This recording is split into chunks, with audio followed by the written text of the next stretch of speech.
Good morning. This is Monday with Friday, wishing for you a better week ahead. It should scare the living daylights out of us wherever we are in the world that the current Speaker of the United States, the second person in line for the presidency, the person who, if he retains this office, shall preside over crucial electoral ratifications in January 2025, and who would not be expected to do the right thing since he initiated legal proceedings to declare the undoubted loser in 2020 the winner. It should scare us that this fellow, Mike Johnson by name, declares himself to be some kind of Joshua, presumably to lead the United States to some promised land. Anyone who heard him say this could hear how hard he tried not to declare himself Moses in the first place. Mike Johnson. And why do so many flimsy American politicians have the first name Michael? Mike Pence, Mike Pompeo, Mike Flynn. Mike Johnson says he repeatedly had a conversation with God while the speaker elections were proceeding following the ejection of his predecessor, Kevin McCarthy. Johnson says he was God's choice and God told him so. Now, let me pause to point out that Christian and so-called Christian people who think that God ordains everything under the sun based on their reading of the Bible seem to forget that, according to the same Bible, God did not desire Israel to have a king in the first place, and neither was Saul, their first king, God's choice anyway. David was. As well, they forget that even with some of God's choices, like Judas for the 12th disciple of Jesus and Nebuchadnezzar as the plundering invader who exiled Judah in Babylon, some such people are, once again, according to the Bible itself, chosen for destruction and punishment, sometimes even of God's own people, supposedly God's people. So even if Mike Johnson considers himself chosen by God, and if American voters agree, then the rest of us have to wonder whether Mike is a Judas or a Nebuchadnezzar, and I am dead serious. Mike Johnson says he believes the Bible. Jimmy Carter said the same thing. But here's the difference between Carter and Johnson and some of those other conservative politicians who say they believe the Bible. Carter allowed his understanding of the Bible to lead him to act in ways diametrically different to how Johnson and some of his so-called Bible-believing gang have acted, and promised to act. To name one thing, Carter refused to pursue war during a hostage crisis, which ended, let's be honest, bloodlessly, albeit at the cost of Carter's second term. And let's be sure to notice that, in a manner of speaking, Jesus had no second term because he faced down the corrupt religious leaders non-violently and paid the price for it. Johnson and his clan, on the other hand, are prepared to wage war, and let's be certain, it shall be violently against the American electorate. And they are already doing it.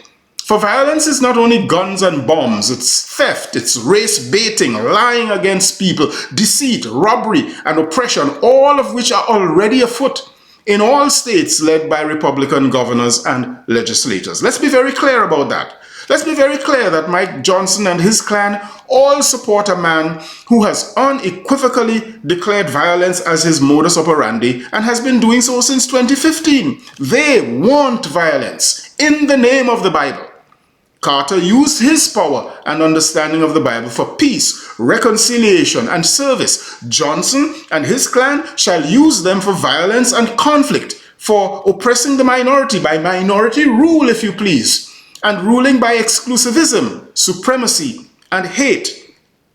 Johnson and his clan can believe the Bible all they want, but when they say they shall rule America by the Bible, we have a massive problem. Whose reading of the Bible? Whose interpretation? The one that Johnson's ancestors used to impose and justify the brutal enslavement on the African people?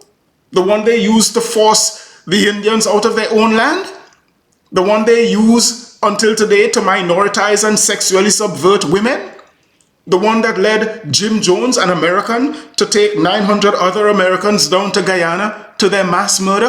Whose version, whose reading, whose interpretation of the Bible does Mike Johnson bear?